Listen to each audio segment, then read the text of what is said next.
تبلیغی اکابرین کے اصلی چہرے کے موضوع پر اس سلسلے کا 12واں حصہ میں خالص اللہ تعالیٰ کی رضا کی خاطر آپ کی خدمت میں پیش کر رہا ہوں۔ اور کل میں نے آپ سے یہ کہا تھا کہ رائے ون کے اکابرین حاجی عبدالوہاب اور ان کے چاہنے والوں سے کتنی نفرت کرتے تھے، اور یہ نفرت ان اکابرین کی حاجی عبدالوہاب صاحب سے صرف زندگی تک محدود نہیں رہی، بلکہ یہ نفرت ان کے مرنے کے بعد بھی قائم ہے۔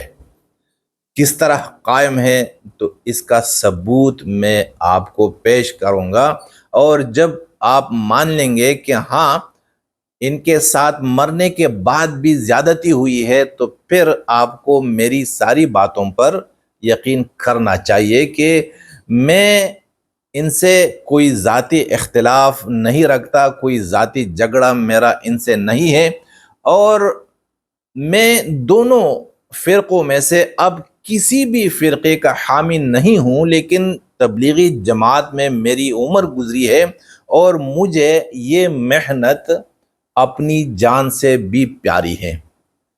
تو جو لوگ میری جان سے کھیل رہے ہیں، یا جو بھی میری جان سے کھیل رہا ہوگا، میرا رد عمل کیا ہو سکتا ہے؟ یا مجھے تو چھوڑ دیجئے، اگر کوئی آپ کا جانی دشمن ہو اور کوئی آپ کی جان سے کھیلنے لگ جائے، تو آپ رد عمل کے طور پر کیا اظہار کریں گے؟ تو یہ انصاف آپ ہی کے اوپر ہے کہ میں کیوں تبلیغی اکابرین کے خلاف بولنے لگا ہوں۔ مجھے یوٹیوب سے ایک پیسے کی لالچ نہیں ہے، مجھے شہرت کمانے کی کوئی نیت نہیں ہے، کوئی شوق نہیں ہے مجھے کہ میں شہرت کماؤں۔ اللہ تعالیٰ کے فضل سے میری قوم میں، یعنی پختونوں میں، افغانستان اور پاکستان کی جتنی بھی پختون ہیں، ان میں ایک ادنا آفیسر سے لے کر گورنر تک مجھے جانتے ہیں۔ میرے لیے یہ شہرت کافی ہے، لیکن میں کیوں ان اکابرین کی اصلیت اور ان کے اصلی چہرے آپ کو دکھا رہا ہوں؟ تو ذاتی جھگڑا جیسے میں نے کہا کہ کوئی نہیں ہے، لیکن جس محنت کو میں اپنی جان سمجھتا تھا، اس محنت پر کس نے وار کیا، اور اس محنت کو اخلاص کے ساتھ کرنے والوں کے ساتھ کس نے زیادتی کی، کس نے ظلم کیا، تو پھر حق تو بنتا ہے میرا کہ میں ان کے خلاف بولوں۔ میرے بھائیوں، میں جن کے خلاف بولتا ہوں یہ کوئی فرشتے نہیں ہیں، یہ نبی بھی نہیں ہیں، یہ صحابہ بھی نہیں ہیں، یہ اللہ کے ولی بھی نہیں ہیں، یہ گئے گزرے لوگ ہیں، دنیا دار ہیں۔ یہ اسی طرح دنیا دار ہیں جس طرح آپ کو بازار میں اور مارکیٹوں میں سوداگر ملتے ہیں، یہ سوداگر ہیں، لیکن یہ دین کے سوداگر ہیں۔ اور باہر جو آپ کو سوداگر یا تاجر ملتے ہیں تو دنیا کے تاجر، یہ دین سے دنیا کماتے ہیں، اور وہ جو باہر کے سوداگر ہوتے ہیں وہ دنیا سے دنیا کماتے ہیں۔ فرق اتنا ہے۔ تو میرے بھائیوں، رائے ون کے اکابرین حاجی عبدالوہاب صاحب اور ان کے چاہنے والوں سے کیوں نفرت کرتے تھے؟ یہ نفرت کی بنیاد کون سا امر تھا؟ تو اس کا بھی ذکر میں آپ کے سامنے کر چکا ہوں کہ حاجی عبدالوہاب، انہوں نے تبلیغی جماعت کی محنت کو اللہ کا حکم اور نبی کا طریقہ سمجھا تھا، اسی لیے انہوں نے اس محنت کو کرنے کے لیے اپنا سب کچھ چھوڑا، گھر بار، بیوی بچے، نام و نشان، سب کچھ چھوڑ دیا، اور آ کے رائے ون کی ایک ایسی مسجد میں رہنے لگے جس وقت بجلی بھی نہیں تھی اور ایئر کنڈیشن بھی نہیں تھی، اسی طرح میرے خیال میں پنکھے بھی نہیں ہوں گے۔ اب انہوں نے جب اس کام کو نبی کا کام سمجھا، تو اس سے آپ اندازہ لگا سکتے ہوں گے کہ حاجی عبد الوہاب یا ان کے ساتھیوں نے اس محنت کو کس خلوص کے ساتھ کیا ہوگا، انہیں اس محنت سے کتنا لگاؤ ہوگا، کتنی محبت ہوگی۔ جس طرح مجھے یہ محنت اپنی جان سے پیاری تھی، تو میں تو کہتا ہوں کہ حاجی عبد الوہاب صاحب کو بھی یہ محنت اپنی جان سے پیاری تھی۔ جب ایسے مخلص لوگوں کے سامنے اس مبارک محنت سے لوگ دنیا کما رہے ہوں اور لوگوں کو اللہ اور اللہ کے رسول کے نام پر دھوکہ دے رہے ہوں، لوگوں سے جھوٹ کا معاملہ کر رہے ہوں، تو کیا حاجی عبد الوہاب اور ان کے ساتھی خاموش رہ سکتے تھے؟ تو اس کا جواب یہ ہے کہ سوال ہی پیدا نہیں ہوتا کہ یہ مخلصین ان منافقین کے مقابلے میں خاموش رہیں۔ اسی لیے حاجی عبد الوہاب نے اور ان کے ساتھیوں نے ان کے خلاف بولنا شروع کیا اور ان کے راستے روکنے لگے، تاکہ یہ لوگ رائیون اور کسی بھی مرکز کو اپنے کاروبار کے لیے استعمال نہ کر سکے، کیونکہ انہوں نے مضاربے کے نام پر ایک ایسی لعنت شروع کر دی تھی جس سے انہوں نے 800 ارب روپیہ کمائے، اور ان پیسوں میں سے زیادہ رقم جو تھی وہ پٹھانوں کی تھی۔ اور مجھے حیرانگی ہوتی ہے کہ جب میں ان کے خلاف بولتا ہوں تو زیادہ تر میرے پٹھان بھائی مجھے ملامت کرتے ہیں۔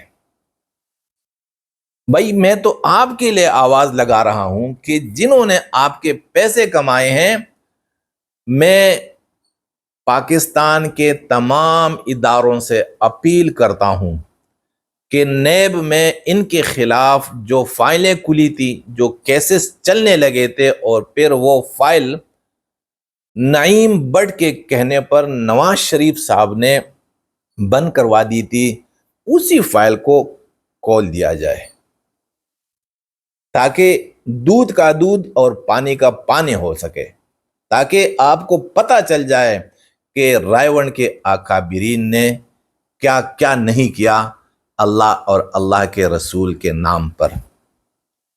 میرے بھائیوں، اختلاف ان کے درمیان صرف اسی بات پر تھا کہ یہ اکابرین جو آج قابض ہیں رائیون پہ، یہ رائیون کو اور سارے مراکز کو، بلکہ ساری دنیا کے مراکز کو اپنے ذاتی کاروبار کے لیے استعمال کرنا چاہتے ہیں اور چاہتے تھے، اور انہوں نے استعمال بھی کیا۔ جب حاجی عبد الوہاب اور ان کے ساتھیوں نے ان کا راستہ روکنا چاہا تو انہوں نے جا کر مولانا سعد صاحب کے ساتھ پناہ لی اور ان کی حمایت حاصل کی، اور انہی کی حمایت کی وجہ سے انہوں نے حاجی عبد الوہاب اور ان کے چاہنے والوں کو رائیون سے بھگا دیا۔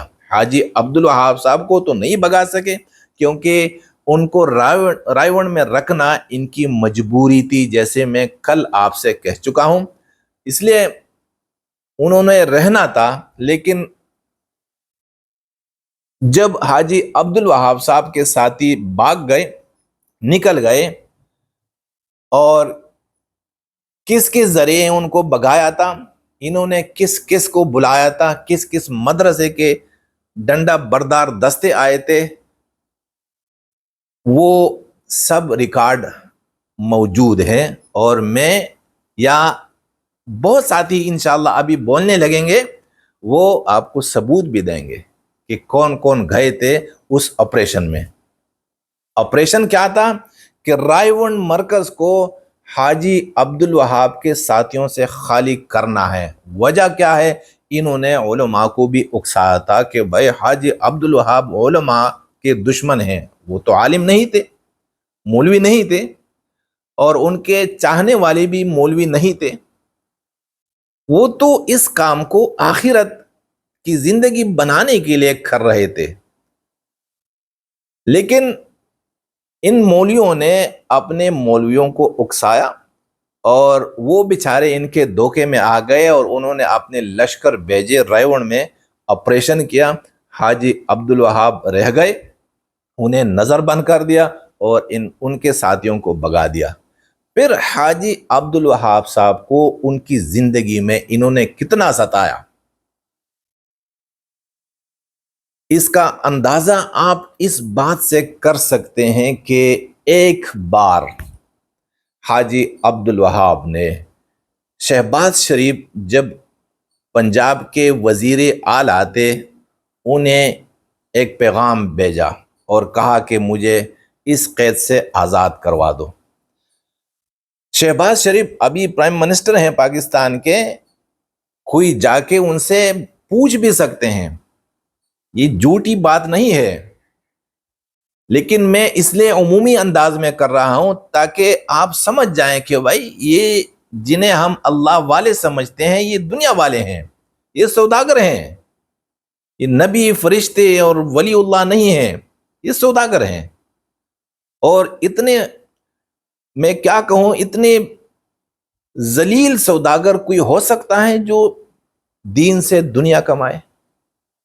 تو میرے بھائیوں، شہباز شریف نے پنجاب کا آئی جی بھیجا اور ان سے کہا کہ جا کے آپ معلوم کر لیں کہ حاجی عبد الوہاب صاحب کو کیا تکلیف ہے، کیوں وہ تنگ ہے۔ آئی جی پی صاحب نے رابطہ کیا کہ میں آنا چاہتا ہوں، حاجی عبد الوہاب سے ملنا چاہتا ہوں۔ تو رائیون کے اکابرین سمجھ گئے کہ بات کچھ خطرناک ہے، تو انہوں نے فوراً مولانا طارق جمیل کو بلایا اور مولانا طارق جمیل ہی نے آئی جی پنجاب کا استقبال کیا، پھر ان کو ہاتھوں ہاتھ لیا اور شعبے دکھانے لگے کہ یہ خطوط کا شعبہ ہے، یہ شعبہ، وہ شعبہ، سارے شعبے دکھا دیے۔ پھر انہوں نے پوچھا طارق جمیل صاحب سے کہ حاجی عبد الوہاب صاحب کہاں ہیں اور کیسے ہیں؟ تو انہوں نے کہا کہ آئیے میں آپ کو دکھا دیتا ہوں۔ تو حاجی عبد الوہاب صاحب بیٹھے تھے اور کہا کہ یہ ہیں حاجی صاحب۔ تو آئی جی پی صاحب نے انہی کے سامنے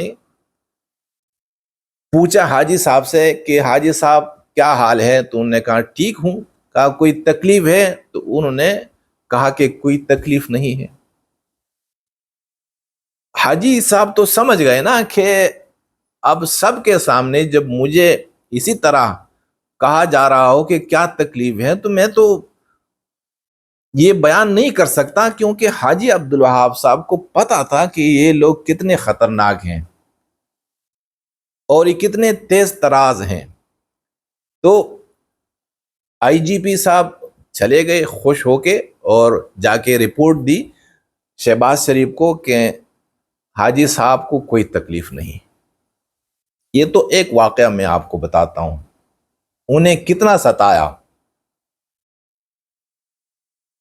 اندر کی باتیں اگر میں آپ کو کہنے لگوں تو میرے بھائیوں زندگی ختم ہو جائے گی، یہ بات ختم نہیں ہو سکتی، لیکن آپ پھر بھی مجھ پر یقین نہیں کر سکیں گے۔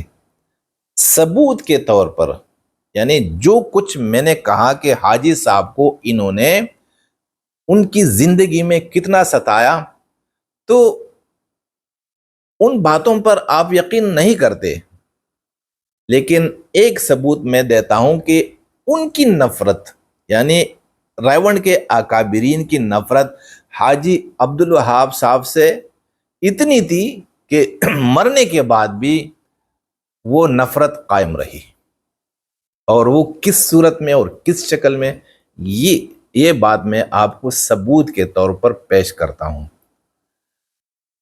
دیکھ لیجئے رائیونڈ کا جو مقبرہ ہے، جو قبرستان ہے، اس میں وہاں کی بزرگوں کی قبریں بنی ہوئی ہیں، اور ان بزرگوں میں مولانا احسان الحق صاحب کے والد جو تھے ان کی بھی قبر موجود ہے۔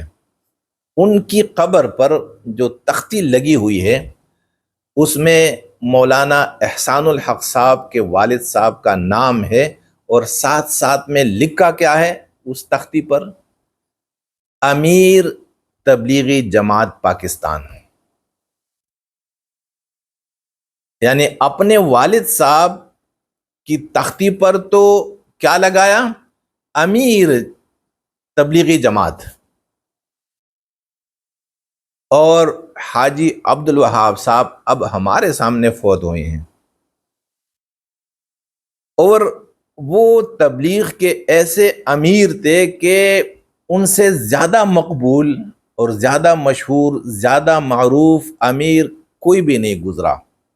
جیسے میں نے عرض کیا کہ مولانا الیاس صاحب کو بھی اتنی شہرت یا اتنی مقبولیت حاصل نہیں ہوئی جتنی مقبولیت اور جتنی شہرت حاجی عبد الوہاب صاحب کو اللہ نے تبلیغی جماعت میں عطا کی تھی۔ اور ایک لمبے عرصے تک، یعنی مرنے تک، وہ تبلیغی جماعت پاکستان کے امیر رہے، اور انہوں نے اپنی امارت سے اور تبلیغی محنت سے اپنی ذات کے لیے یا اپنی دنیا کے لیے کچھ بھی نہیں کمایا۔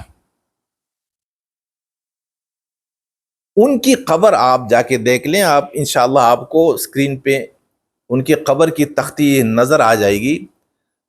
اس تختی پر کیا لکھا ہے؟ محمد عبد الوہاب صاحب۔ حاجی بھی نہیں لکھا، امیر تبلیغی جماعت تو دور کی بات ہے، حاجی بھی ساتھ نہیں لگایا۔ یہ نفرت کی نشانی ہے، یہ ان کی نفرت کی علامت ہے، جو مرنے کے بعد بھی یہ نفرت ختم نہیں ہوئی۔ اگر آپ کو یقین نہیں آ رہا تو آپ اسی قبرستان میں جائیں، اور جتنے امیر گزرے ہیں، خصوصاً مولانا احسان الحق صاحب کے جو والد صاحب ہیں، ان کی قبر دیکھ لیں اور ان کی قبر کی تختی دیکھ لیں کیا لکھا ہے، پھر آگے حاجی عبد الوہاب صاحب کی قبر پر آئیں اور پھر ان کی قبر کی تختی دیکھ لیں، دونوں میں فرق کیا ہے۔ یہ ہے نفرت کہ تبلیغ کے اکابرین حاجی عبد الوہاب کو اس لیے ناپسند کرتے تھے اور انہیں اتنی نفرت تھی۔ تو نفرت کس بات پر تھی وہ بھی میں نے آپ کو بتا دیا۔ نفرت کب تک تھی؟ تو مرنے پر بھی وہ نفرت ختم نہیں ہوئی، بلکہ مرنے کے بعد بھی یہ نفرت چل رہی ہے۔ اور یعنی مجھے افسوس آ رہا ہے کہ بھائی مرنے کے بعد تو ان کو عزت دو۔ انہوں نے زندگی میں، ان کی زندگی میں ان سے اختیارات چھین لیے تھے، تو مرنے کے بعد وہ کیسے امیر لکھیں گے؟